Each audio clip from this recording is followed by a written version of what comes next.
Pablo, you are somebody who knows the history of basketball. You are fascinated by the strategies of basketball. I have been confused by a number of players in my lifetime. I didn't understand physically how Paul Pierce did some of what he did. I don't understand how Jokic does some of what he does. And I don't understand how Jimmy Butler is that. I keep trying to understand how he can be that efficient. This is the best season of Jimmy Butler's life. It's the most efficient season of Jimmy Butler's life. As the only option last night, he's doing that on 28 shots. 57 points on 28 shots is maximizing the efficiency in that sport. I think he's shooting 62% for the series. The really shocking thing is 53% from three. Yeah. That's okay, incredible. but it's not that many threes. He's getting it largely. Like that has look, he's got the threat of that, but I don't think they totally respect him doing that. He's gotten open threes because they're not scared of what is a crooked or what has been a crooked jumper from that range. Some helpful data here before Pablo puts things in perspective. This is from Naveen Ganglani. Jimmy Butler, when defended by Bucks players in this series, Drew Holiday, called the best perimeter defender by one Pablo Torre. He's put up 49 points on 19 of 34 on Drew Holiday. On Brook Lopez, who is a giant man, giving Bam Adebayo all sorts of fits. He's got 36 points on 16 of 23 shooting. On Chris Middleton, he's got 14 on 5 of 9. On Jay Crowder, he's got 10 on 4 of 6. On Giannis, he's got 10 on 5 of 6. The efficiency is legitimately confusing to me because a player that size, like his athleticism is great, but it's not. You can't tell me there aren't 40 guys in the NBA as athletic as he is. He's the sort of player who validates cliches. He played, watch how they run their offense. It's not like, oh, wow, they're running these actions to spring Jimmy open in the corner. He was 3 for 8 from 3. He was somebody who was playing like a gunslinger. Like he was Sam Cassell dancing all over the court. Here are my balls. Try and stop the thing you know is coming. He was walking up to the spot and creating offense. Dan, this is hero ball. Jimmy Butler playing hero ball in the age of spread it out, ball movement, analytics, corner threes, dunks, free throws. Jimmy Butler he's so good that he is an indictment of the regular season in a way that must be uncomfortable for the NBA to celebrate. Do you guys understand it?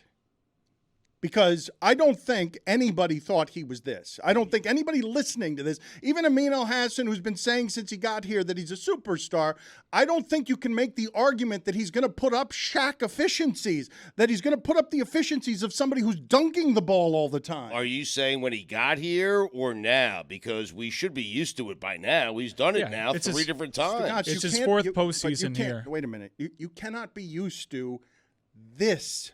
With the teammates, Stugotz, with the teammates he had last night against the people he was playing against, it doesn't make sense that Bam would have all sorts of fits with the size that Milwaukee has, but that Jimmy Butler wouldn't have any problem with it, and in fact would be putting up efficiencies that look like Shaq, the most dominant player in the history of the sport. I agree. Last night was special, though. That was different. It was a special night. It was a great performance. It's one of the great performances in the history of the NBA, but he has been great in the postseason the last 4 seasons. Right, and and we continue to be surprised by it. This is another level. With the injuries to Hero and Victor Oladipo, that leaves 6 drafted players on this Miami Heat roster. Someone pointed out back here accurately, we've kind of seen this before with LeBron and bad Cavs teams. Someone pointed it out. Yeah, Jeremy, was that you? Okay, you got your flowers. Not enough of those today? All right, so LeBron carried a bad Cavs team in a piss-poor East to the NBA Finals. But I understood that. I understood it because physically. the East sucked. I don't understand it as an 8 seed. No, but I understood physically No, what this- LeBron was stronger than everyone else. He was more athletic. He was taller than all of the people who were guarding him. Right. The funny thing about Jimmy, the Giannis is validating. that. He's going up against Correct. Against a title favorite, maybe the title favorite, when everybody had to make their picks in the Bucks. The thing about Jimmy, the validating of cliches, it's not the physical thing. You have to celebrate what's inside, the intangibles. He is the funny and frustrating thing about guts. a guy who watched Jimmy Butler almost bring the Sixers to the title, except for Kawhi Leonard's bounce on the rim back and forth against when they were playing the Raptors, is that Jimmy Butler has backed into being the living embodiment of Heat culture. You have to celebrate the shit that rises. Again, that's totally unintentional, but admittedly disgusting. But that rises to the top when it matters the most. When it matters the most, he is the best. It's real. The thing that I'm asking you, though, because there was a play last night, right, where Giannis is going at Bam, and it's all knees and elbows, right? And Bam's just backing up, and he's a great defender, but what's coming at him is not stoppable if Giannis isn't going to have any regard for his own knees as he dribbles into somebody and just makes them back up. And they I allow understand.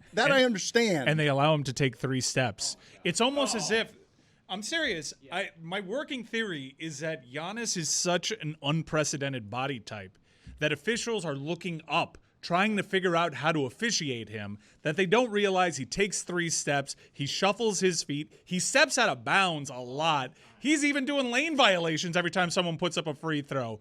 They have no idea what to do with this. Traveling is dead in the NBA. Traveling is dead. It's been dead for many, many years. So it doesn't matter. People can travel. The All-Stars, the superstars can travel. LeBron travels 17 times a game. Spo should have challenged that one. The guy went to the cup from the 3-point. But the refs know it. The refs know it and don't call Giannis it. can do that, though. Giannis can do that. But to Dan's point, because he's taking 3 Giannis steps. Yeah, is with the 3 3 steps. steps inside of half court to the rim. But it's just because he's the alien. Jimmy Butler is the man fighting the alien. He is. You guys lucked into him, man. You guys lucked into the perfect person. The avatar for all of your BS is coming through. They Yes. lucked into him because Philadelphia didn't necessarily give him the respect that he wanted. I mean, it's hard to argue that they lucked into Jimmy Butler considering they got him with 0 cap space. He yelled, Tobias Harris over me. Tobias Harris over me. The thing about infuriating. Jimmy Butler last night that was so crazy is, and it was the resetting over and over again. So Drew Holiday would guard him unbelievably for 16 seconds. And he'd drive in and he'd have nowhere to go. And he'd toss it to a teammate who wanted nothing to do with the basketball, who would give it right back to him. He'd get down right near the rim, do 3 different moves, fake out Brook Lopez and Bobby Portis and Giannis, and throw up a layup and get hit. It's indescribable. I mean, really, I've never seen anything quite like that on a basketball floor. And we watched the Big 3 era here. What he did last night was individually something different from anything we've ever seen in a Miami Heat Dwayne uniform. Wade in the finals did stuff like that against Dallas where he was getting all the free throws. There were plenty of people nationally complaining that the Bucks weren't getting any calls last night and that Jimmy was getting insane. all of the calls last night because he did have a couple of gifts where he's making it look like contact where there is not contact. But I want to ask the group, the most impressive thing about it is what? Is it the 1 personal foul? Is it the 1 turnover with that usage rate? Is it just the 56 points? The Is 56 is it points. Career high. the efficiency? I think it's coming back when you're not really getting much help. Thankfully, Caleb Morton helped him out, but it's the fact that Giannis had a triple-double. Brook Lopez dominated. He did this with nobody against the best defense in the league, against the best player in the league, having a top game in his own right as an 8 seed, having to come back. He rescued their season. There were like 3 possessions in a row where they needed to get a stop and they needed to get a bucket, and there was no way that they were going to win that game unless they got that. On 2 of the 3 possessions, Jimmy Butler himself got the stop. And on every possession, he got the bucket. He's incredible. The other thing, too, is the way that he got those 56 points, right? It's like very Michael-esque playing in the mid-range game, turnarounds, fadeaways, getting to his spots on the free throw line extended. We talked about last week about how Kawhi is the closest thing to Michael Jordan that we've seen. Jimmy just did a Michael Jordan-esque game right there. Like, that was Michael. it's not just that it was Michael. It was Michael scoring 63 against the Celtics when Bird is calling him God, because the Celtics are looking as a champion at what's around him, and they're like, how did you just get 63 with the people you're playing with? The second shot creator that the Heat had on the floor last night was Kyle Lowry.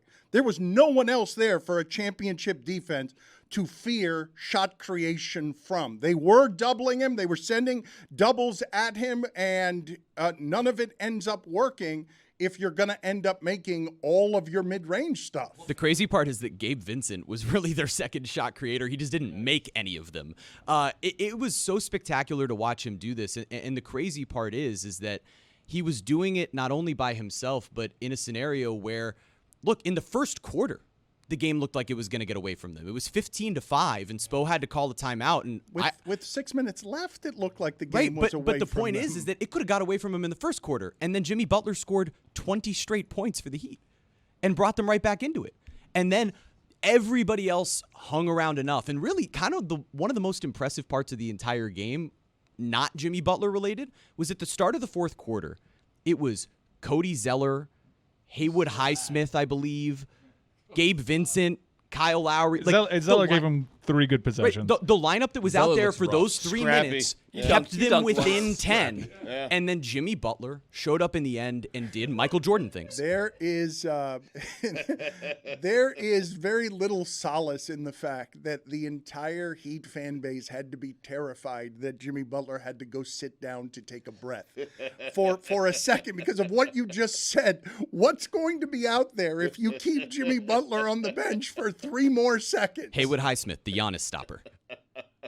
Zeller setting screens in these black sneakers and make him look so slow. He looked so, So good, though. slow. He kept them afloat. What- I mean, he did. Orthopedic, yeah. What are we going to do Put it on the historically? poll, Juju at Le Batard Show. Was Zeller wearing orthopedic Juju yesterday? turned to me and said, "Those are the biggest shoes I've ever seen."